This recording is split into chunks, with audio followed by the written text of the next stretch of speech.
আসসালামু আলাইকুম রহমতুল্লাহ বরকাত। আহলান সাহলান মাহে রমজান।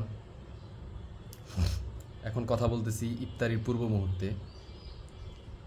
পৃথিবীর ইফতারির এমন একটা সৌন্দর্য আছে যে সৌন্দর্যটা না বললেই নয়। এই যে ইফতারি সামনে নিয়ে বসে আছি, ঠিক কিন্তু খাওয়া খাচ্ছি না বা ইফতারি করছি না। তার কারণ হচ্ছে সারাদিন রোজা রাখার পর এখনো পর্যন্ত ইফতারি সামনে নিয়ে বসে আছি।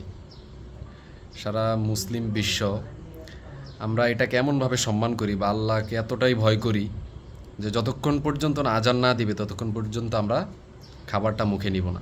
এটাই হচ্ছে ইফতারির একটা সৌন্দর্য। পৃথিবীর সবচেয়ে সুন্দরতম দৃশ্য হচ্ছে এটা, যে খাবার সামনে থেকেও আমরা খাবার খাচ্ছি না। যখনই আজান দিবে বা আল্লাহর একটা ডাক আসবে তখনই আমরা খাবার খাবো। আলহামদুলিল্লাহ।